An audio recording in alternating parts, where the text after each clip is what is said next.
사실 이 부분에 대해서 많이 상담도 했고, 제가 이제 생각할 때는 진짜 한국 사람들은 머리가 좋구나, 점점점 이렇게 발전은 하는구나. 근데 이게 처음에는 불법인지 위법인지 좀 애매한 부분이 있는데, 감독 당국은 일단 이거 위법으로 보는 것 같아요.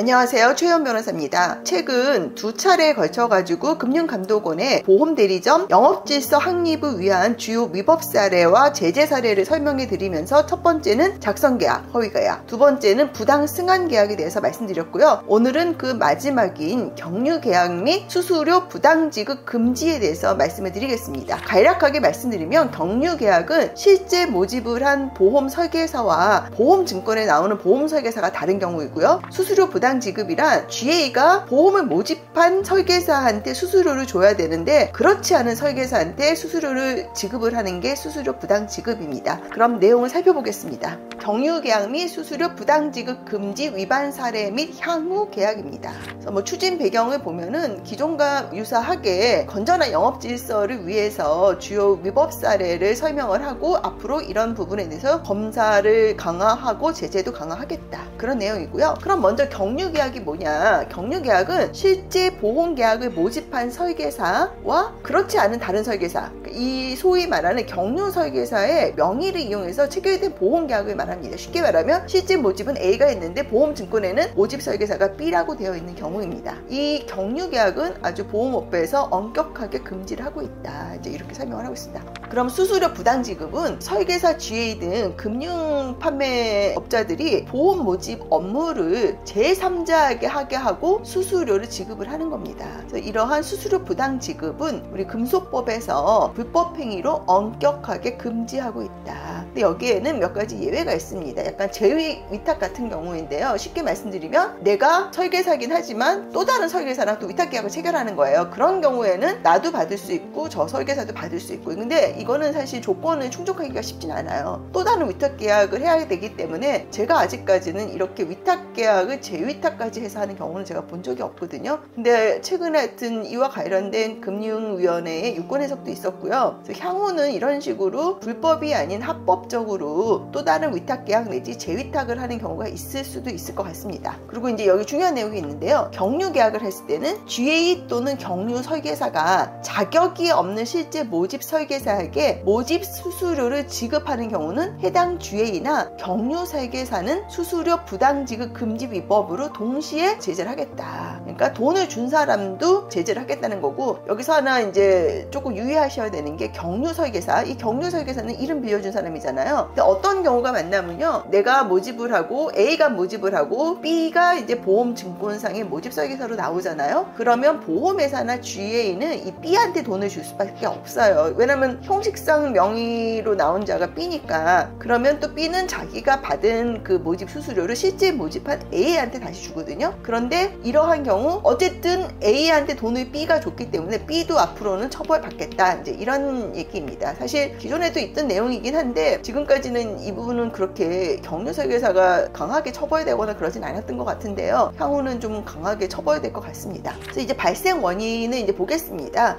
역시 또 이제 무리한 영업 간행에 주로 기인을 하는 거죠. 이 내용을 보시면 어떤 경우냐면, 설계사가 이직하는 과정, 왜냐면 이직을 하면은 새로운 판매 위촉 코드를 받아야 되는데 이게 바로 안 나와요. 그런 경우에는 내가 이렇게 모집 코드가 없는데 나한테 이제 모집을 할 기회가 있으면 그건 또 안 할 수는 없잖아요. 근데 나는 코드가 없으니까 모집을 못 하니까 주변 설계사한테 부탁하는 거죠. 요거 네 이름으로 좀 해달라, 내지는 여타여타 해서 이렇게 주변 설계사의 도움을 받아서 모집하는 경우가 아주 많고요. 그다음에 또는 내가 업무 정지가 있는 경우가 있잖아요. 무슨 위법사항이 있거나 문제가 있어서 업무 정지인데 또 모집은 할 수가 있는 그런 상황에서 내 이름으로는 못하니까 다른 설계사의 이름을 빌려서 모집을 하는 경우가 있고요. 그다음에 이제 요거는 높은 시책을 얻기 위해 계약을 특정 설계사한테 몰아주는 과정에서 발생을 또 한다 그럽니다. 이 얘기는 설계사 A의 판매 실적이 부족해서 보험사에서 주는 대규모 시책을 받지 못하는 경우가 있습니다. 그럴 때 실적이 좋아서 대규모 시책을 받는 B가 자기가 모집한 계약을 A의 이름으로 이렇게 이렇게 몰아줘서 A도 높은 시책을 받게 해주는 경우가 있습니다. 이제 그런 경우도 역시 경유계약입니다. 그다음에 이제 수수료 부당 지급은 아까 말씀드린 대로 수수료는 실제로 모집하고 이름이 들어간 사람한테 지급을 해야 됩니다. 근데 그렇지 않고 실제로 모집은 했지만 그 이름이 안 들어간 사람한테 또 수수료를 주는 경우가 있거든요. 이런 경우도 수수료 부당 지급이고, 이제 주로 컴슈랑스 영업이나 브리핑 영업에서 이러한 변칙적인 영업 과정에서 많이 발생을 한다. 이 부분은 뒤에서 다시 말씀을 드리겠습니다. 소비자한테 미치는 영향을 보면은 이러한 경유계약 같은 경우는 갈아타기라고 하는데 소비자에게 가입 목적과 무관한 상품에 가입하게 하는 등 불안전 판매 가능성이 높아지고요. 특히 이러한 과정에서 경유계약을 하면서 고객 관리가 제대로 안 되는 경우가 많고요. 또 분쟁이 발생했을 때 책임 소재 또는 불분명해서 소비자한테 피해를 입힐 우려가 크다. 이제 이런 얘기를 하는데요. 예컨대 이제 불안전 판매로 소송을 하는데 모집 설계사는 A로 되어 있어요. 근데 실제로 모집한 사람은 B거든요. 그러면은 이 소비자는 누구를 불러야 돼요? 그러니까 이런 이슈부터 이제 복잡해지는 거예요. 왜냐면 A를 부르면은 A는 나는 소비자 만난 적 없다, 이렇게 말할 가능성이 높고, 그러면 B를 부르면 나는 모집 설계사 아니다, 내 이름이 없지 않냐 증권에, 이렇게 말할 수가 있거든요. 그래서 이거 뭐 당사자 특정도 쉽지 않고 여러 가지 문제가 발생합니다. 그럼 경유계약 및 수수료 부당지급 금지 위반 사례를 보겠는데요. 뭐 대표적인 게 경유계약 같은 경우는 아까 이제 이직하는 경우, AGA에서 BGA로 이직을 할 때 몇 가지 이제 이슈가 있어요. 첫 번째는 대부분의 GA는 이제 회사를 그만두는 보험 설계사한테는 유지수당을 주지 않습니다. 뭐 예외도 있습니다만, 그러면 그 유지수당이 많은 설계사 입장에서는 그 회사를 이직하는 게 어렵거든요. 그런데 이미 마음은 다른 GA로 가 있어요. 그럴 때는 다른 GA, 앞으로 자기가 일할 GA를 위해서 보험 계약을 모집을 하는 경우가 있고요. 또 이 새로운 GA에서도 이러한 사정을 다 알면서도 자기네 GA로 이름도 아직 안 올린 설계사한테 수수료를 주는 경우가 있습니다. 그래서 그렇게 하면 이거 다 경유계약 위반이고요. 컴슈런스 영업이라는 건데요. 요거는 사실 잘 모르시는 분도 계실 텐데 최근에 하여튼 이 컴슈런스 영업이 좀 문제가 되는 것 같아요. 저도 사실 이 부분에 대해서 많이 상담도 했고, 제가 이제 생각할 때는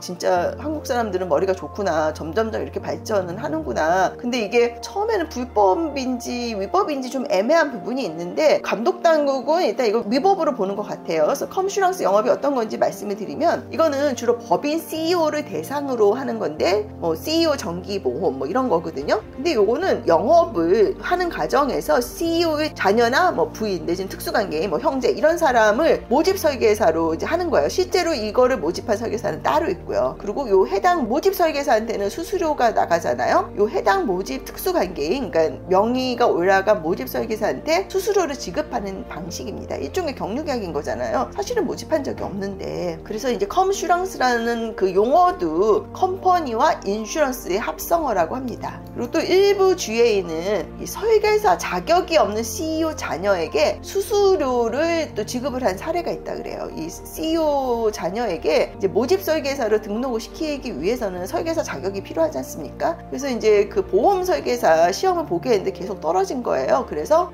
이제 설계사 등록은 실패하고 수수료를 준 사례가 있습니다. 그 다음에 이제 그 브리핑 영업입니다. 브리핑 영업은 이거는 어떤 거냐면 의무교육, 그 법정 의무교육이 있지 않습니까? 뭐 성범죄라든지 뭐 등등 그런 방지 의무교육이 있는데, 이 의무교육 등의 명목으로 다수의 고객을 한 장소에 모은 후 보험을 모집하는 방식의 영업으로 통상 섭외조직이라고 따로 있어요. 섭외조직은 이러한 거를 막 연락처를 돌려서 그 의무교육 해야 되는데 저희가 의무교육 해드리겠습니다, 하시겠습니다 해서 연락 담당하고 해당 회사랑 컨택하고 이런 일을 하는 그런 분인데요. 이 섭외조직은, 이 섭외조직에서 일하시는 분들은 사실 설계사 자격증이 없는 분들이 많거든요. 근데 이분들한테 그 섭외조직이 이렇게 자리를 마련한 게 그 보험 설계사들 입장에서는 기회를 제공한 거잖아요. 그렇기 때문에 이 섭외자들한테도 사실 수수료, 자기가 받은 수수료 일부를 지급을 해요. 근데 이것도 수수료 부당 지급이다, 이제 이렇게 판단을 했습니다. 사실 이 부분에 대해서도 여러 가지 논란이 있긴 합니다. 그런데 일단은 그 금융감독원은 설계사 자격이 없는 섭외자에게 수수료를 지급한 거는 부당 지급이다, 이렇게 판매를 했고, 그럼 설계사 자격이 있는 섭외자한테 수수료를 지급한 거는 괜찮냐? 뭐 거기에 대해서는 언급은 없습니다. 근데 제가 볼 때는 이거는 케이스 바이 케이스로 봐야 되지 않을까, 이제 그런 생각이 들고요.